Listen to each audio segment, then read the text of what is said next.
Yeah.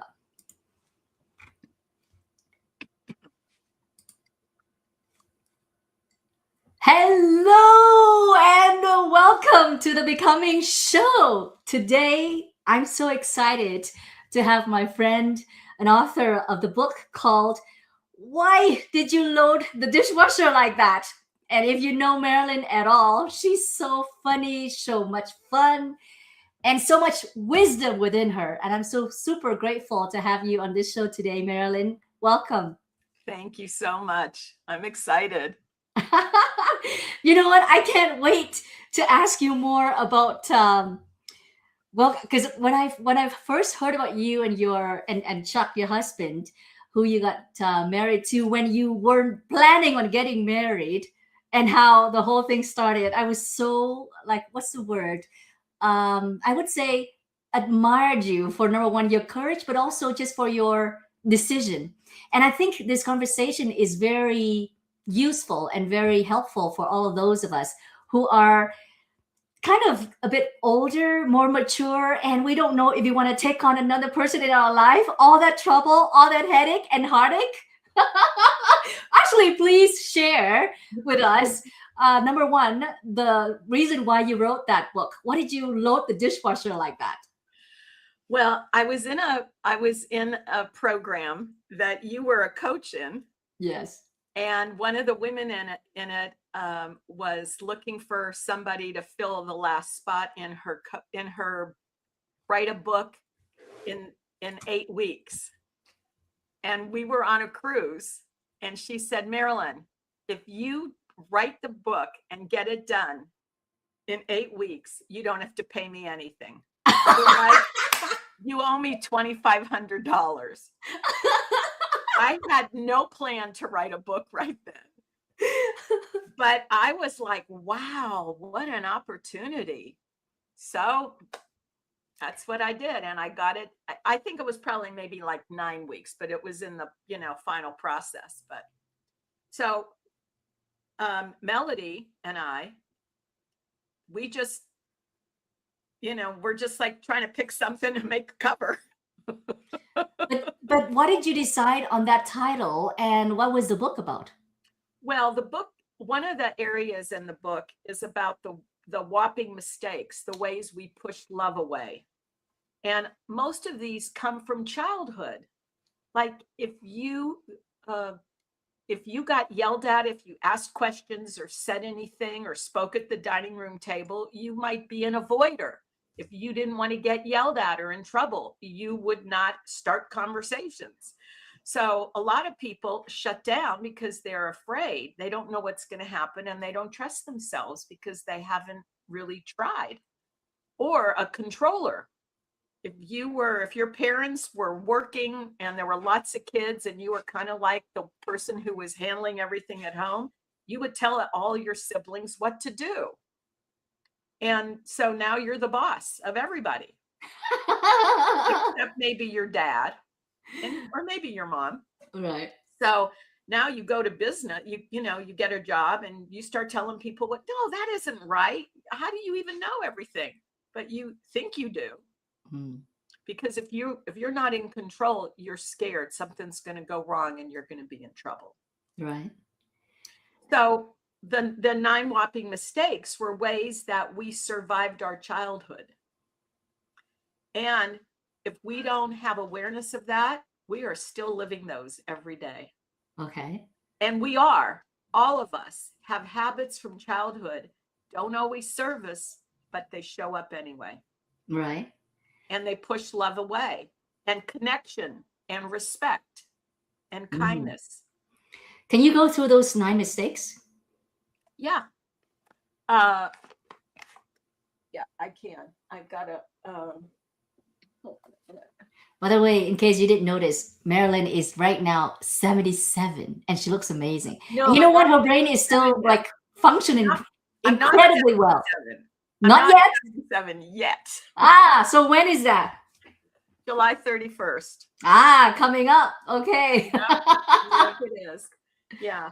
So I have another body of work that I use that doesn't have exactly the same thing. So I wanted to pull it out of my book.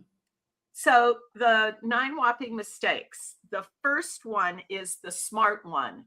And I have just a picture of the cover of the book. Okay. So this is the smart one. She's looking at her husband and the way he loaded the dishwasher. He's like, honey, why did you load the dishwasher like that, darling? But she's shaming him. Hmm. She's like, you're stupid. You don't put them in that way. And actually, this is pretty good. But this big water thing that's blocking the way, I never even really noticed it when I looked at it. It's keeping the water from going up to the second level. Ah, Not good. So, yeah, so the smart one is the first one, where you think you know everything. And then people really don't like working with you or dealing with you because you're arrogant. right. Next one is the inner judge. So we all have a judge, and the judge is the conversation like, I can't believe he wore that. I can't believe she said that. What is wrong with her? But we don't say it out loud. Maybe we tell it to our coworker or a friend.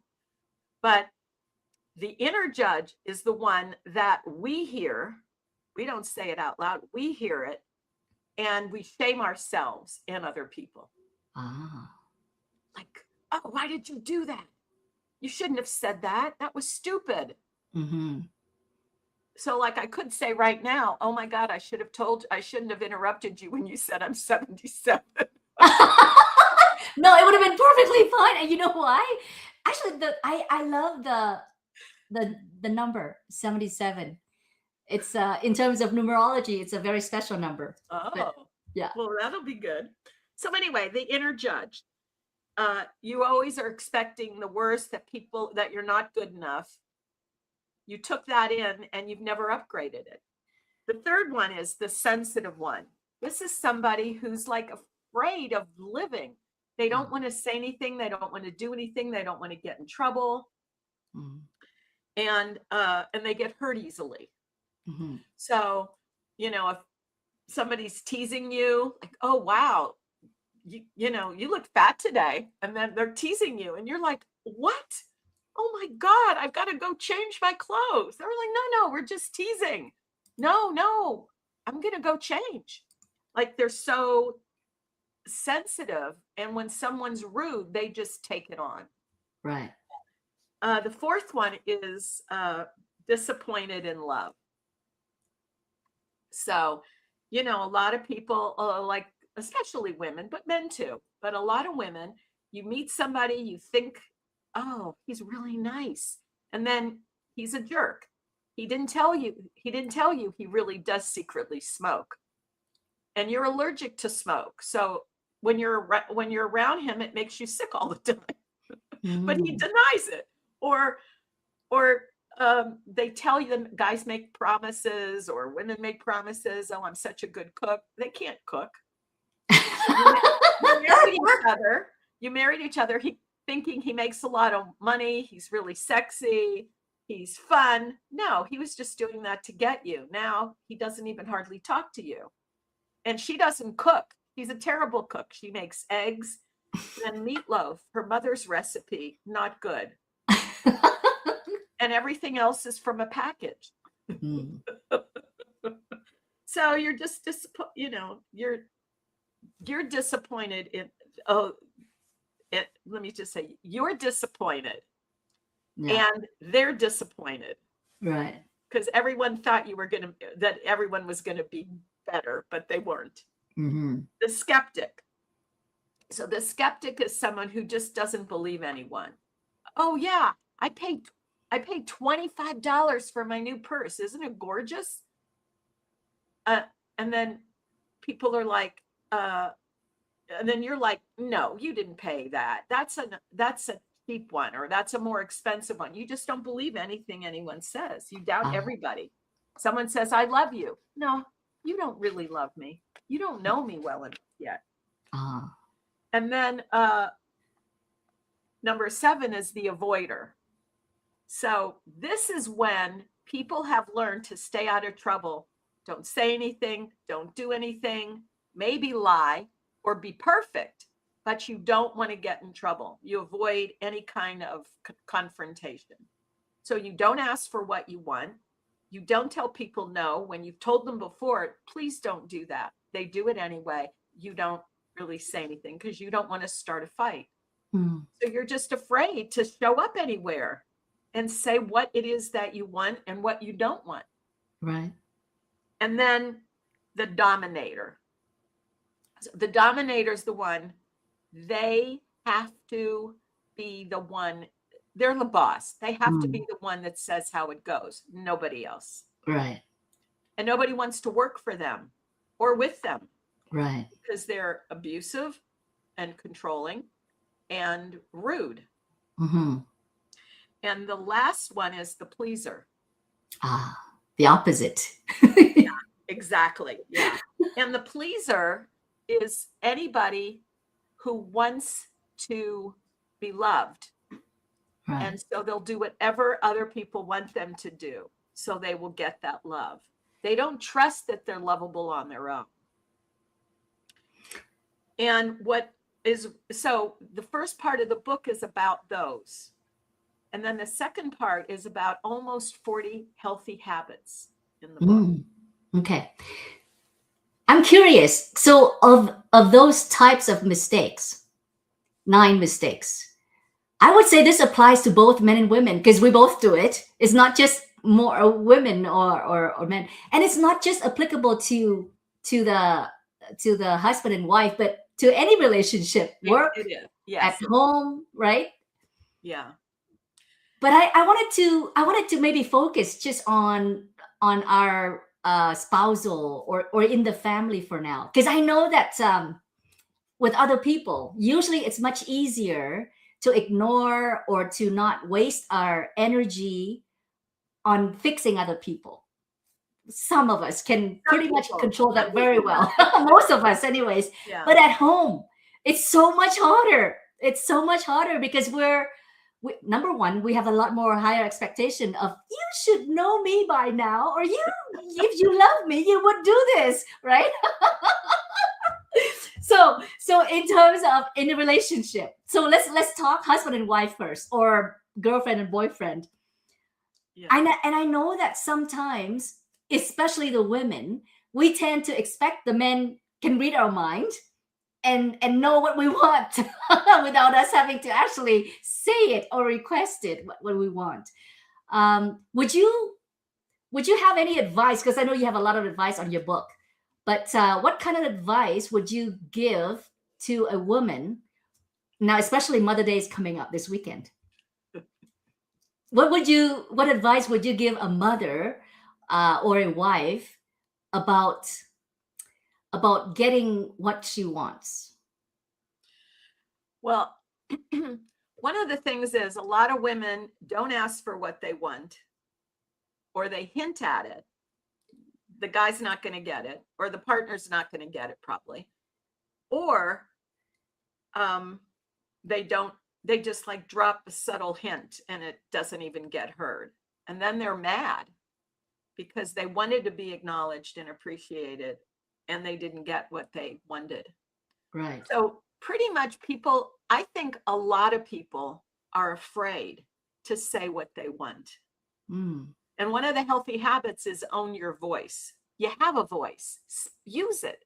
Say what you want. Say when you want it or when you don't want it. So be clear. And most people just don't bother, or they're very demanding and they have like 23 requirements. How do you make the meatloaf? Check marks. You have to get 93 7, with 7 is the fat. Or 80-20. Got to have a lot of fat. That makes it really juicy and yummy. I mean, whatever it is, but they don't, and if they can't do it the way they want, or they don't get it the way they want, they're upset. So obviously, when we are unhappy in a relationship, usually there's 2 ways to handle it. Number one, and mostly we people just because myself included, we just avoid it. Like, I'm happy, but gosh, I don't want to talk about it because I don't know. I don't want to take the risk. And so, what would you do? What advice would you give for someone if they actually wanted to start sharing and having that difficult conversation? So, one of the things is a lot of people don't speak up. And then when they do speak up, people don't know what to do with them because they never ask for anything, or they demand it, or insist on it, but it's not a flow and a partnership conversation.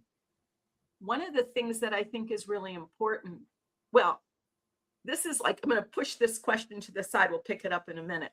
Okay. The most important thing is to find a partner who isn't just hot and sexy or a good cook or whatever the requirements are that you would like, Right. but somebody who shares your values and is respectful, listens to you, and works with you. And if you are dating someone, I mean, forget if you're married, that's a whole nother thing. But when you're dating someone and they don't respect it, like you say, honey, please don't smoke in my house. And they light up a cigarette and you do it over and over again. I mean, the sex would have to be pretty good to marry that and live with them forever. I hear you. But Okay. seriously, people settle. People don't think they deserve a great partner. So they take what they can get often. Actually, I'm so happy that you brought us back to this first before we go into the second part, where if you're already married and how to solve that. Yeah. But when you're still choosing, when you still have the decision making possibility, how do you test, or how do you find out if this person is the right one? Well, you make you make requests. Like, for example, you're going out, you've been dating someone for 2-3 months, you like them, they're fun, you're attracted to them, maybe you're having sex, maybe you're not. You might want to hold back, maybe, if you think they're really, because you don't want to just be sleeping around with everybody, unless you do. But the thing is, what's important is that you know what you need and want. And a lot of people don't. A lot of young women, like in their early 20s, maybe they're in college, maybe they just graduated, but they don't really still know who they are. And they pick somebody because their eyes twinkle, or they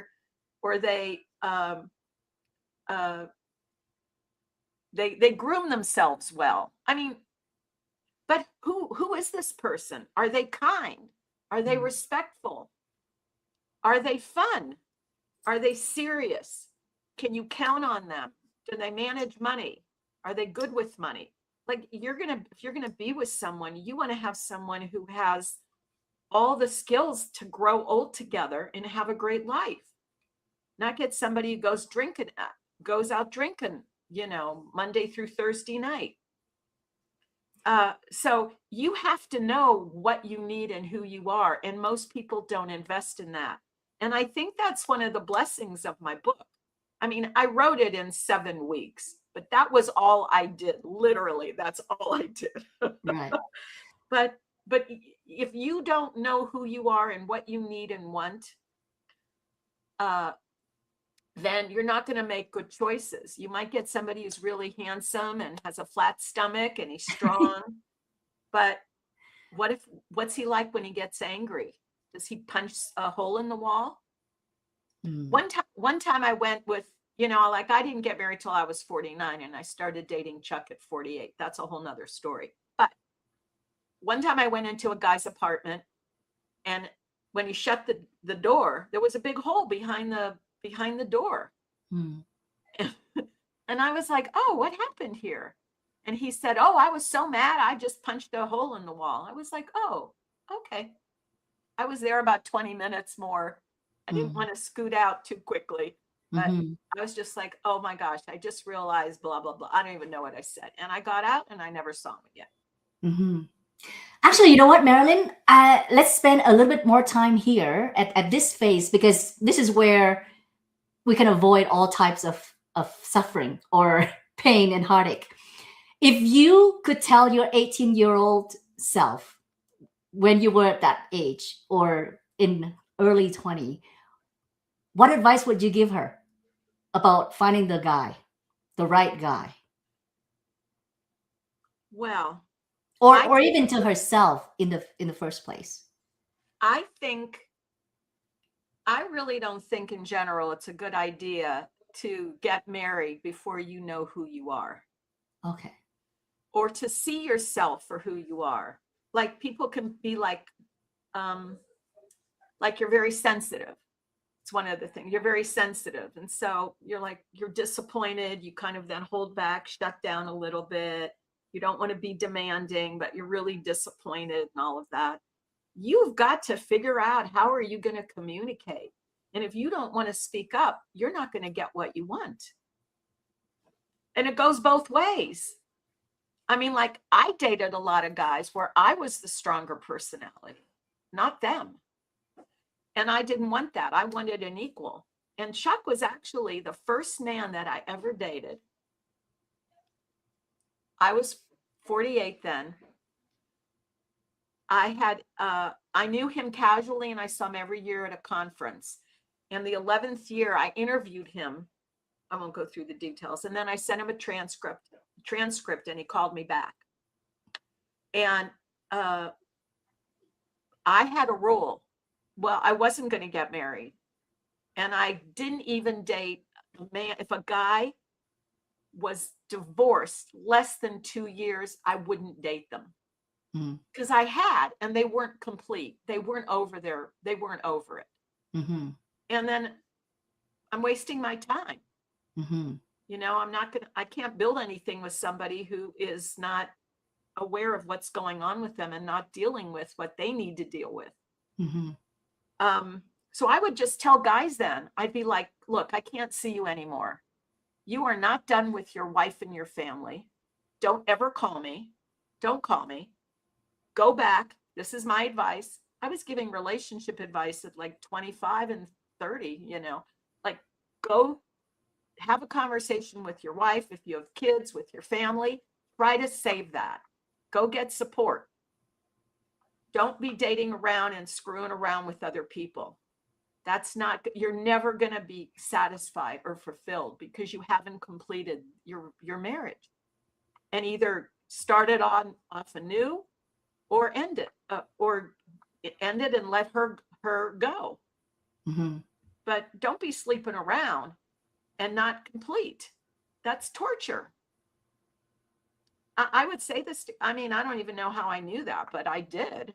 Mm-hmm. So I think it's really important. And the guy or the other person, if they're not saying their truth, then you better see what's happening, because you're responsible for who your partner is, Right. just as much as they are for who you are.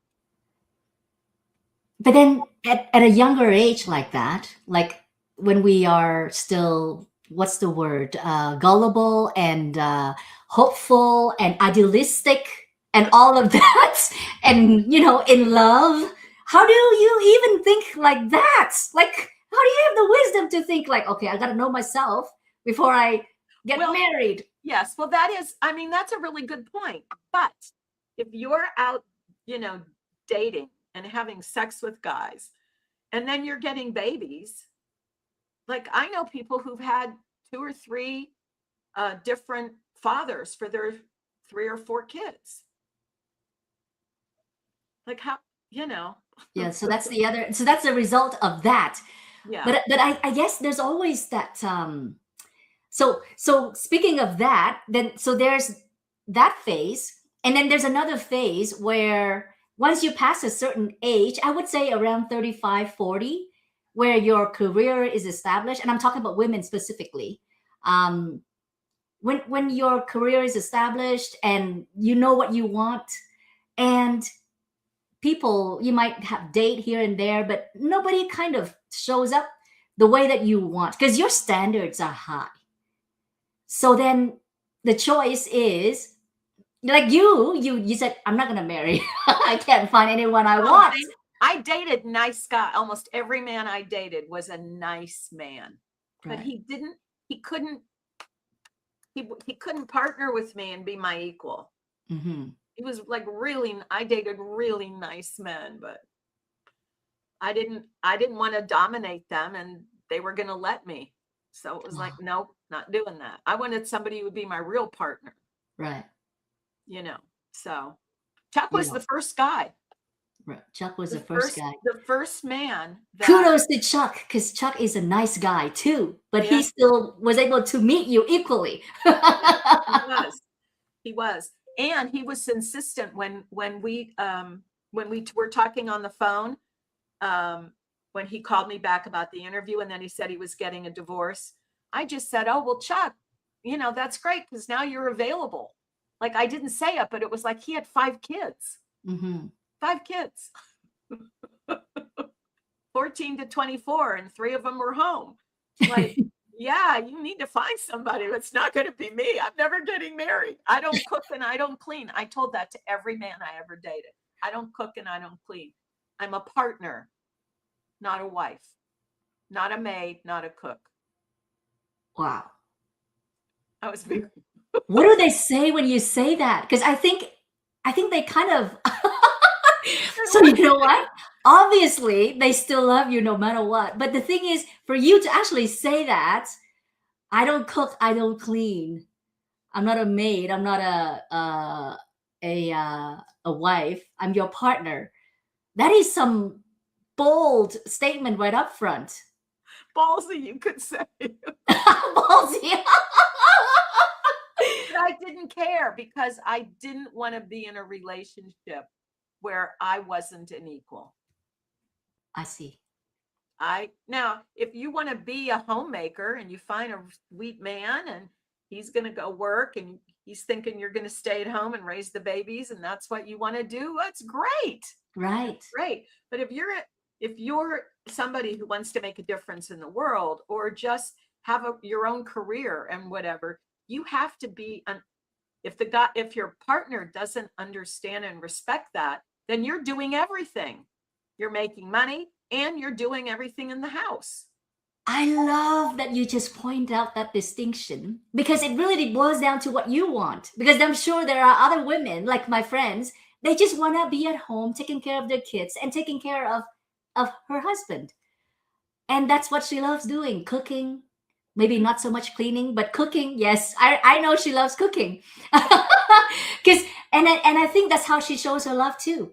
But I feel like what you just clarify there is actually super important because it really boils down to what you want. And then the person that you marry has to fulfill that vision or version of which kind of partner will make you happy and what kind of partner you can actually make them happy. And you know what? When you pretend that you're not who you're presenting yourself as, you're actually undermining the trust in your relationship.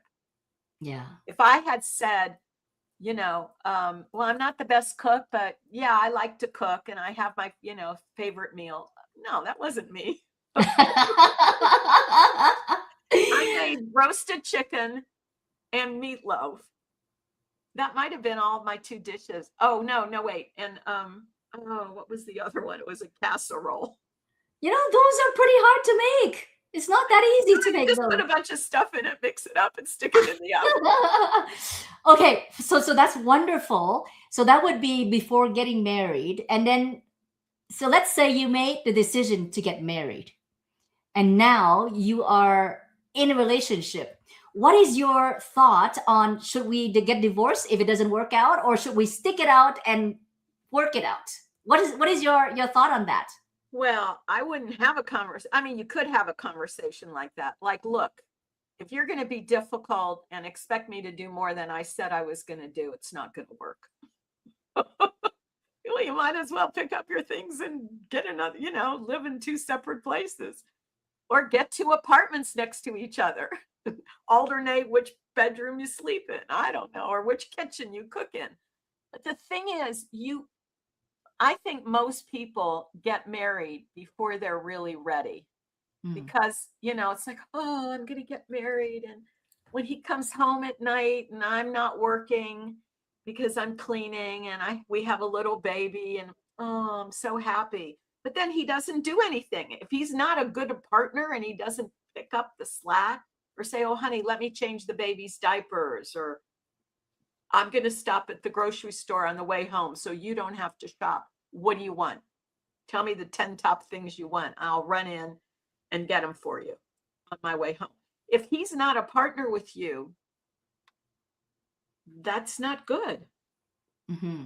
That's not good for most people, because you really want a partner.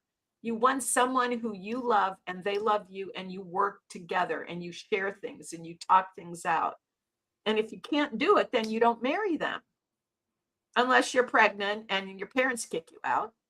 Mm. And then you marry them or live with them because you have no place to live.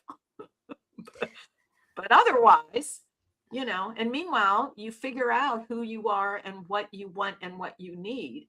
So when someone doesn't measure up, you can just say no. You could say, you're really a nice guy. I really like you, but I just don't feel like we have enough in common, or our personalities are so different. Or I dated a guy who my girlfriend introduced me to. He said he was the funniest man she ever met.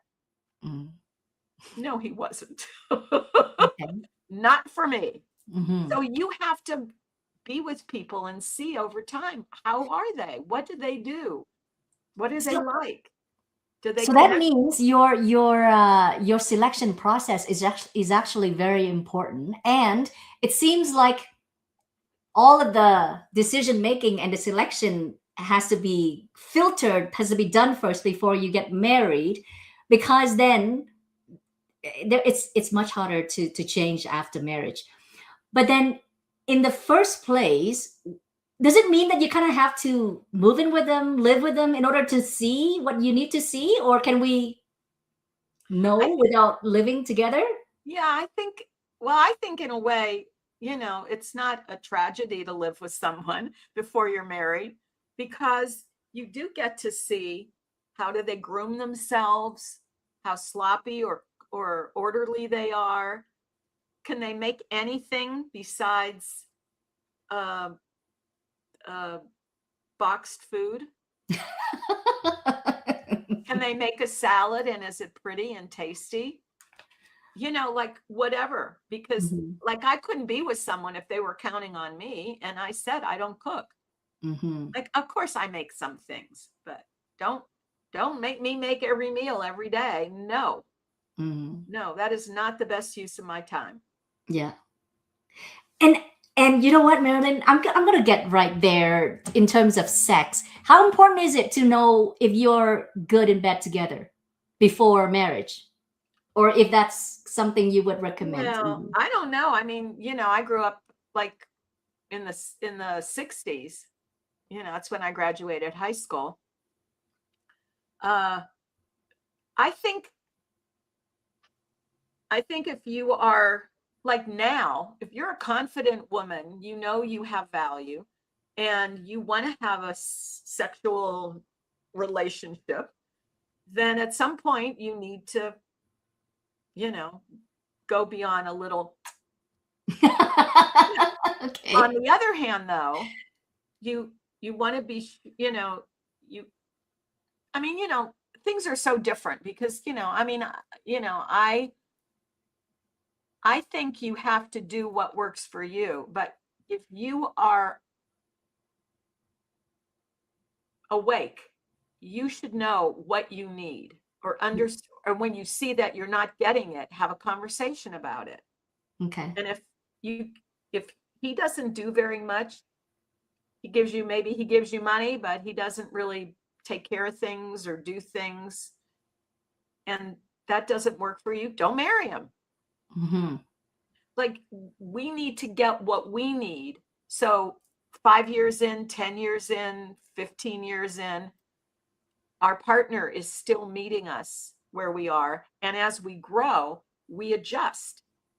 But he's always turned, like Chuck always, he's tuned into me, and I'm tuned into him. I find that when it comes to sex or in bed, I think one of the telltale, like if he actually loves you and takes care of you and put you first, you can see very quickly in bed how he treats you, how he makes you feel, and then everything else. Well, actually, some men are very good in bed, and then everywhere else they kind of not so good, and then some is the opposite. But at least, uh, and that's why it's hard to say no. Don't have any sex before marriage. Yeah. Hold I it, think, because yeah, otherwise, yeah. right? There's I all the. agree. I agree. You need to know if you're a match. Mm, I mean, if what he does that he thinks is really good doesn't do anything for you, you the other thing is if you're an avoider, you better say something. You mm. better stop hiding and say what you want and need. Honey, that really didn't do it for me. Like when you Mm. whirling around my breasts, no. That was no, that was not good. You know what? That the whole conversation around uh in the bedroom, I think that deserves a whole talk by itself, because we won't have time to go into those details. But you know what? I would love to circle back, because this conversation is also very important. Once you got married, okay, so say, okay, you feel like this is the one and you have made a decision to get married, and now do people change? Like, can you actually expect, after I get married, I'm gonna shower him with love and I'll slowly mold him and change him to become the shining star, shining knight that he's gonna become? Does that ever happen? Well, yeah, I think all different things. I mean, you never know because two people can bring out different things in their partner. Mm, So if a guy is with a woman and she's really sweet and kind and loving, and he's very attracted to her and he wants to have babies with her, and he's a good person and he was raised well, he's probably going to be a great husband. Maybe not, but probably. But stuff happens too. Some guy has got a great career. He got promoted. He made a big mistake. He got fired. He's depressed. He doesn't get out of bed. Well, you better figure something out. As a team, you better figure that out. So I mean, life is complicated and there's lots of things that can happen, but yeah. we should know ourselves and our partner, ourselves enough, and our partner a little bit enough so we can make a choice. Hmm. Because if and a lot of, right, like now a lot of guys pretend they're really great, and then when you marry them or just even have sex with them, and then they're like, yeah, I really liked you, but yeah, you're not fun enough for me, whatever that means. Mm, And they stop calling, hmm. and you thought he was the one. Right. you know and I mean, if you're dating in your 30s, 40s, 50s, and 60s, you probably had sex more than a few times, so you have a better way of evaluating it. But you don't just want good sex, you also want a good partner. I wonder if it's better, and I mean better as in safer, to just assume that people don't change. So don't think the marriage is going to change the person into someone you want. But when you get married, just know that this is the person that they'll stay like that. And if you cannot put up with their mess or whatever that is that you know already, thinking that don't oh, I'll marry change him. don't marry him then. No, Yeah. Okay. don't Yeah. marry them. And people do change for the better too.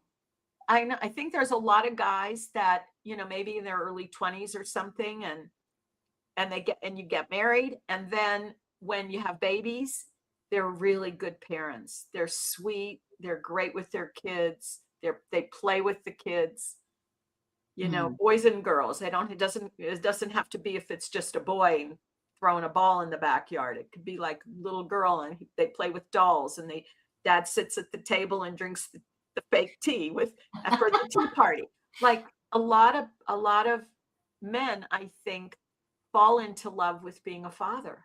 Uh-huh. And if they don't, that's a problem. So if, I mean, or you can just say to them, I'm counting on you. If you're Mm. not going to do that, just tell me now. You know what? So a lot of what you're sharing is actually to help people choose the right one. And of course that's super important. So then, okay, then can we kind of move back to how do you have a hard conversation? Like if you wanted to have a voice, or to say what you want to say or change, how do you even start that conversation if you yourself isn't that confident yet? Well, yeah, I mean, practice. If you have Practice. things you want to say, talk to a friend, tell a Oh, friend, okay. and have them practice saying it and see if they can get over the shame or the embarrassment or the worry about saying the truth. But if you can't say the truth, do not marry them. Mm, If you okay. can't say the truth, then you will not know who they are, and they won't know who you are, because you're not asking for what you want and saying your truth. And if they're not, Mm. you might just, have two single beds in the bedroom with a night table in between. Actually, this is a common problem in a lot of marriages where people feel lonely, even though they're married. And that is not to say that it's maybe it's not all the time, but at least there are moments they feel like I feel so lonely in this relationship. Like I can have a partner right beside me, but I feel like I'm alone, like Yes. nobody to share what I really feel.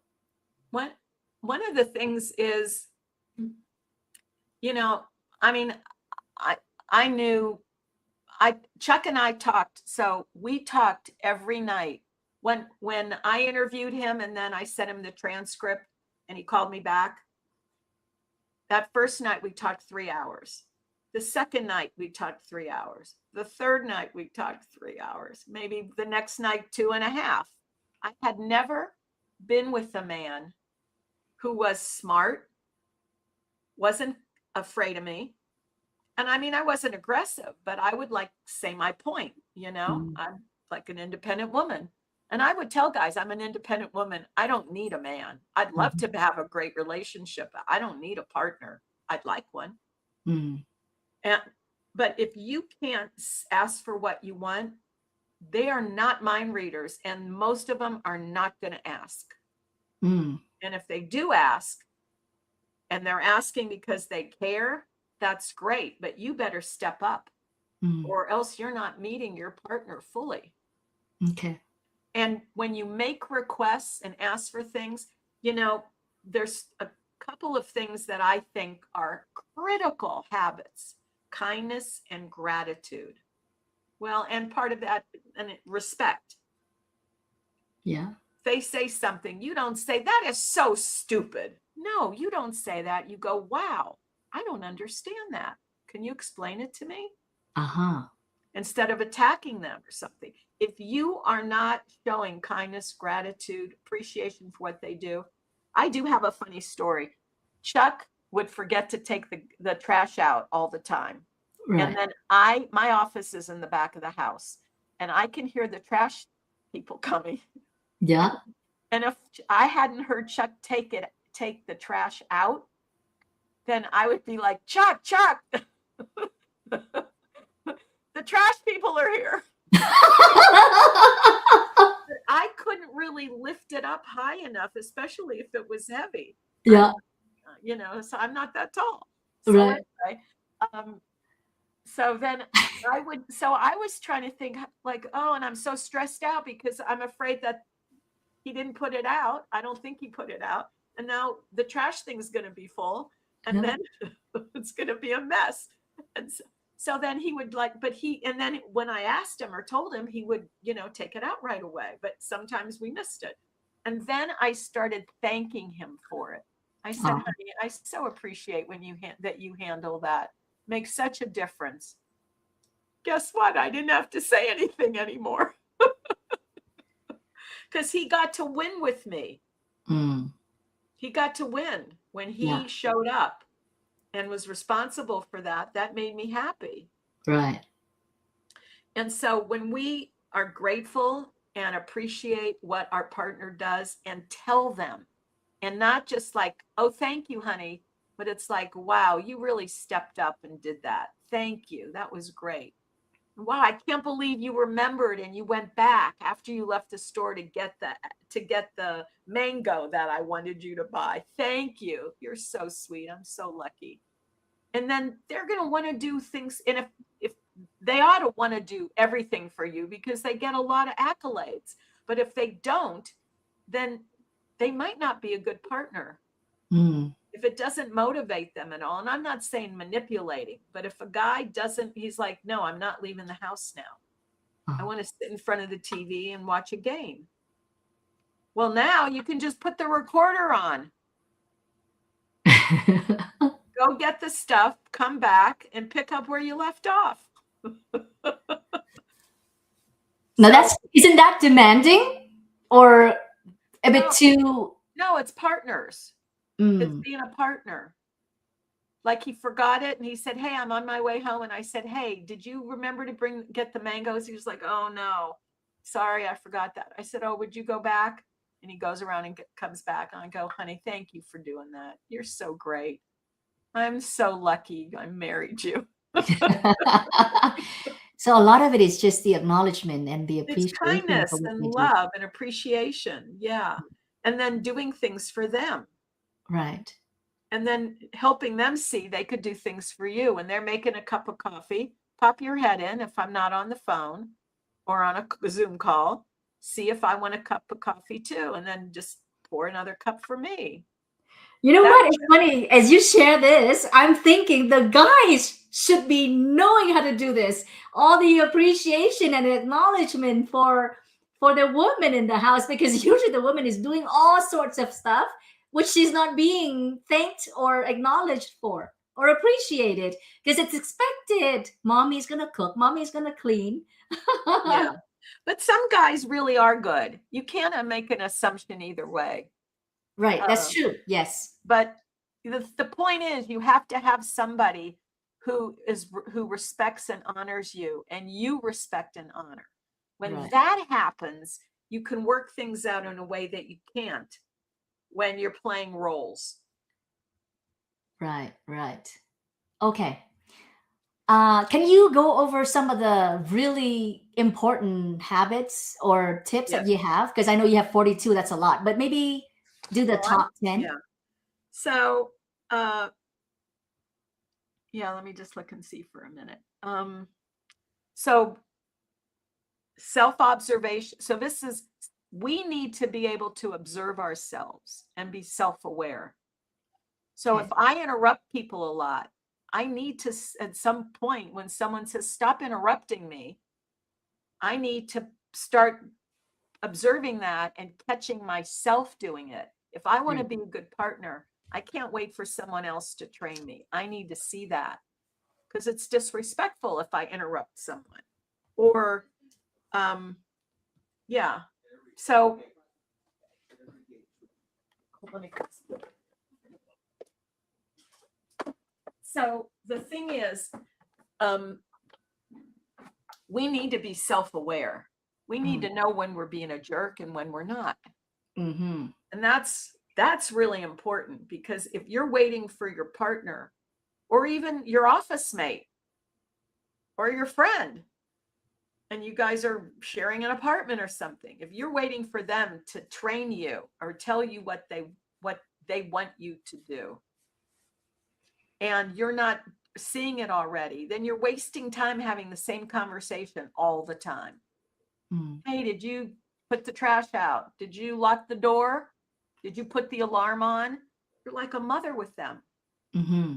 So if they're not, a partner, now nobody's perfect, but you want to be self-aware and get coaching from them and put changes in practice So you Okay. guys aren't asking, will you do that? Will you do this? Reminding you. And so you guys can really just be together and have fun. Right. Being aware. Oh, let me just look and see if can't pick all of them. Let me just see. I have a lot of stuff at the beginning called under the category presence, Okay. self-observation and self-awareness, presence and mindfulness, body sensations, intuition, your heart, and then centering yourself, coming back to yourself. These are all things, there can be spiritual or just things that make sense to pay Yeah. attention to what's happening with you. Right. And most of us aren't, especially when we're younger. As we age, we have more self-awareness. Right. If you want to change, you have to practice the new skills that you're learning. Mm-hmm. So if you don't want to interrupt people, then when someone says, please don't interrupt me, apologize. And maybe even just say, hey, will you put a finger up like this if I start to interrupt you? Okay. So I'll catch myself. That would really help me. Right. And you could, they're partnering with you to train you in how to be a better person to be in a relationship with, whether they're your office mate, your roommate, Yeah, or your partner. right. Requests, not demands. Mm-hmm. Make requests. And when you make a request, for example, you're coming over and I say, Quinn, can you stop at the supermarket and get bread for sandwiches? You say, sure. You didn't ask me what I wanted, and I didn't tell you what I wanted. You brought white bread. I wanted rye. I never said anything. I didn't make a complete request. We Right. set people up to fail, and then we're angry at them because we're not responsible. And that goes back to self-awareness and self-observation too. Right. Literally, when you get through all of them, they all work together to make you a better person. Right. Intentional connection. When you're talking to someone, you look at them. If I'm talking to you like this, well, so here's some ideas. I'm right here. Look in my eyes, right here. So, yeah, like we're not present. Trust and integrity. If I can't trust you, and trust means that you have my best interest at heart. Right. If I tell you something that's a secret, you're not going to tell other people. I trust you, and you can trust me. But once that trust is broken, it's hard to get it back. It's hard to get it back. Right. So those are examples. Boundaries, setting boundaries. Boundaries are really important. Most people either set a hard boundary and it's kind of angry, or they don't really have a boundary at all, or they kind of do, but it's not clear. So you never know if you're really hitting it or not. And you have to be willing to use your voice. That's one of the things I have near the end of the book. Is like, own your voice. You have a voice. Speak up and say what you want. Right. Don't tolerate things that don't work, because you're teaching whoever that is, your office mate, your boss, your best friend, your partner. You're teaching them that they don't have to really listen to what you want because you'll let it go. And then there's a point when you're up to here and you're out. Right. And they're like, what happened? That happens a lot too. Women get fed up. They don't sit down and say, I need to be in a relationship where I'm respected. And I don't feel, when you talk to me, you don't look at me. You don't ever call me on your way home and see if I need anything from the grocery store. We're not partners. You have your roles and I have my roles. And I want us to be partners. That's what I want. Right. What do you want? And And then you start to talk about it, and maybe you compromise, and maybe after a couple years, you're working together in a partnership that you didn't have before. You're both Mhm. figuring it out. But um, here's a wisdom. I have a category called wisdom. Okay. And one of the things is I have a story about a do-over. Oh, that Chuck and sounds I, interesting. we were having a conversation, and I don't remember now what it was, but one of us said something and the other person was kind of offended by it or hurt by it. And then the person who did that said, "I'm sorry." But then you could ask for a do. We made up you could ask for a do-over. Ah, And if it was a do-over, they had to forgive you and ah, start clean. I see. Now you have to follow the script. Whatever you're supposed to be doing, you better do it. Right. And when you do that, they appreciate you and acknowledge you. And now you're teaching each other how to meet your needs at a more sophisticated level. Yeah. Great. And the rule was, if you asked for a do-over, they had to give it to you, and they couldn't Oh, get you wrong. That's oh, the whole okay. point. How are you going to practice I see. being a better communicator if you don't ever get to practice? If you have to Okay. be perfect. Right. Uh, and I then love that. I love that do-over. I yeah, love that. that's a very good one. Yeah. Values. There's I have a values exercise for people, and there's this whole list of words, and then you pick out, like, I think it's like maybe 25 words, or I don't remember now exactly what it is, but you pick out the things that are important to you: patience, kindness, gratitude, generosity, fun, good cook. I don't know. That's not a Mm, value, but it could be for somebody. And yeah. the point is that you want to find someone who either meets your value or complements it. So if you pick a partner based on your values, you're going to have generally much better luck, Right. because they're not respectful of people, and you are, and they're like sarcastic or swear around your parents, and you don't like that, and you've said something to them, and they just say, "This is how I am." Well, Mhm. I don't like when you do that with me, or with my parents, or around the kids, or whatever. Right. That's not, I don't think that's good. If you guys can't come to agreement, that's not going to work, because Mm, someone's always losing.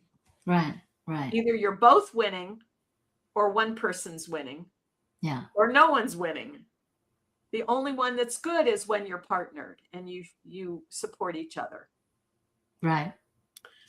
And then let me just see if there's anything else. Maybe one last one. Being responsible. Mm, Responsibility. But it's really about being responsible.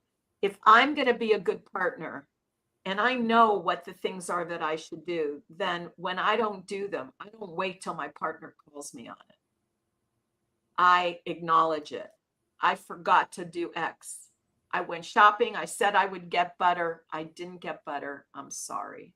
mm, And then you work out, how are we going to track what we're going to buy at the store?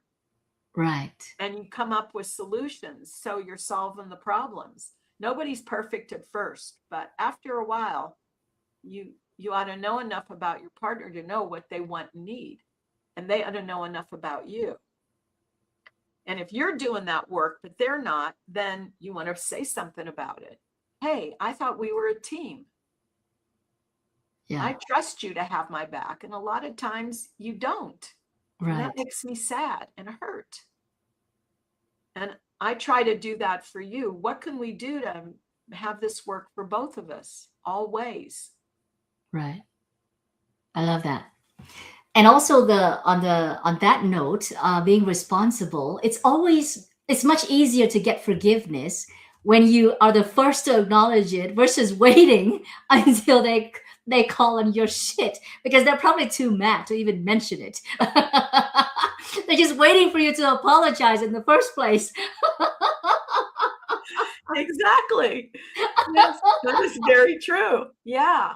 And so, Marilyn, this has been so helpful. Honestly, like your oh, book, I'm so glad. so practical. Yeah. So first of all, I would love to. I asked all of my guest experts one question at the end, and it's a secret around what is your happy pill? Like, what do you do when you're feeling down or when things just don't go your way? What do you do? What is your happy pill? Well, if Chuck's around, like he lifts me up and I lift him up. Like when we know that's the other person needs support, we do that for each other. So my happy pill is finding where's Chuck in the house. So your happy pill is Chuck. Lucky you. Okay, so now if Chuck is not around, what is your happy pill? Well, that's one way to do Okay. it. The Yeah. other one is to talk to friends. Okay. I mean, we're competent. We have a lot of options. Most of us, we live in nice houses. We have lots of things we can do. We could eat chocolate. We could go to Brahms. That's happy pill. That's the ice cream they have in this area of the country. Oh, I see. Yeah. So I think it's important to know what lifts you, and then call a person or watch a TV show if it makes you laugh, or journal, or Mhm. take a walk in Wonderful. nature, Yeah. or go to the mall. You mean retail therapy?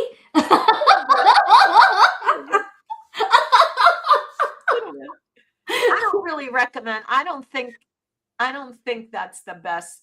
That's really a happy pill that Yeah. most of us swallow and it stays down. It doesn't really heal us. But sometimes you've like been denying, yourself, like your phone case is crappy and you keep thinking, oh, my phone almost falls out all the time. And then you go, I'm going to go get a case for myself. Mm. A new case, because mine doesn't work. And then you go and you do that. There's one thing that I didn't, one of the things is basically self-love. Mm. I'm not sure, but yeah. The most important one only. That's right. It is the most important one. How do you love yourself? And if you can't receive love when people say, oh, you're great. Quinn, you're so great. What a fun podcast leader you are. It's so much. And you can't let it in, then you shut me down and you shut yourself down. But if Right. you can receive it and send me that, and then just say, oh, Marilyn, you were so much fun. I know. I know. But if when we can receive love from other people and then give it back to them when they need it, we Yeah. have this connection that's precious. Yeah. And it doesn't have to just be your partner in life. It can be your friends, Yeah. your neighbor, somebody you just talk on the phone with. Mm-hmm.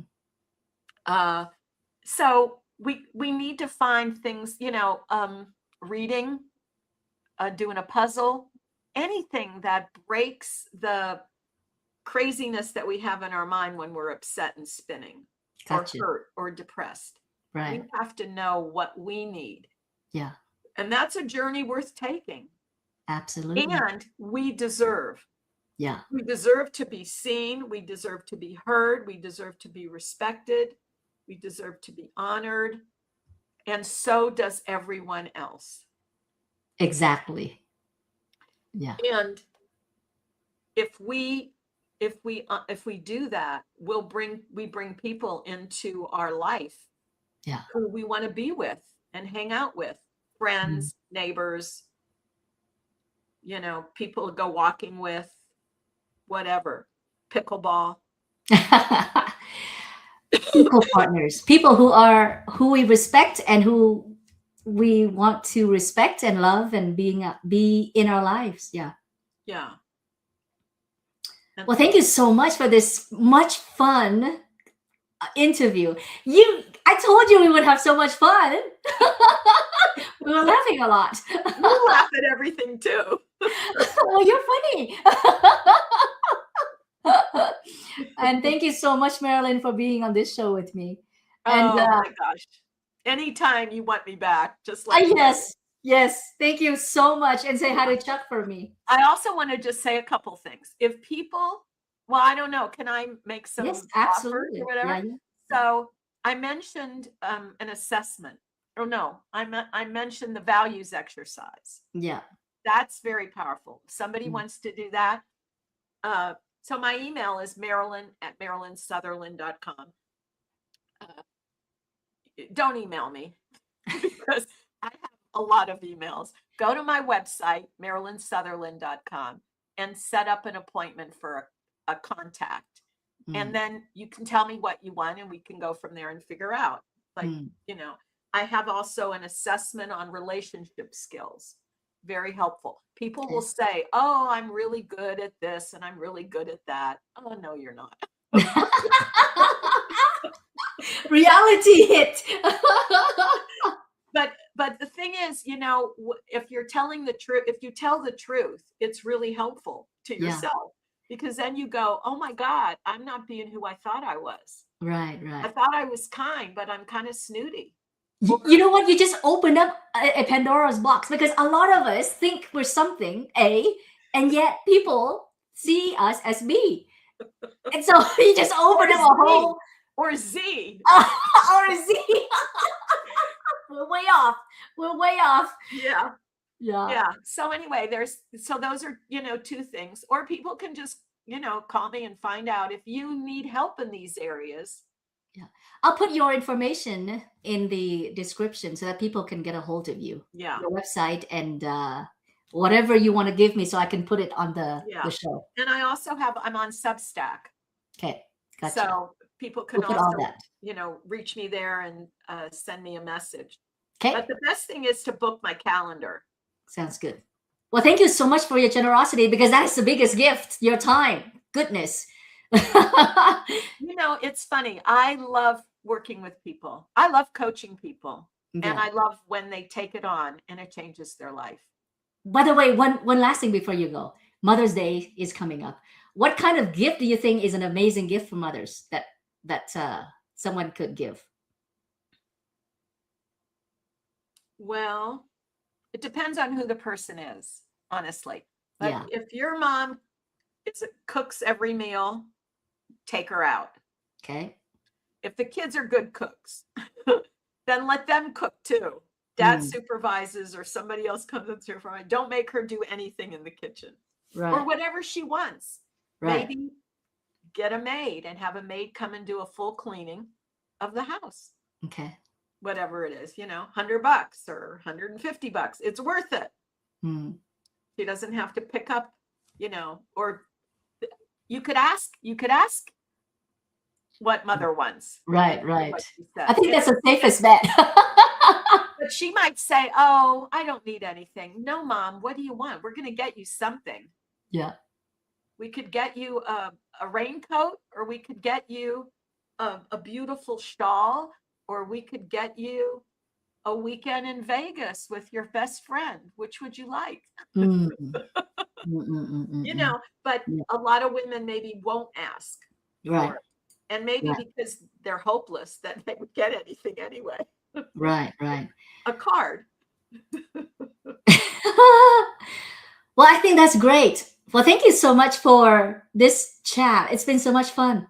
I would love to have you back some other time, because the show is going to go on for a long time. Good. Thank you so much, Marilyn. Thank you. You're so much fun to be with, and you laugh at everything I say. You get any better than that, honestly. No better. Oh, thank you. And thank you so much for watching.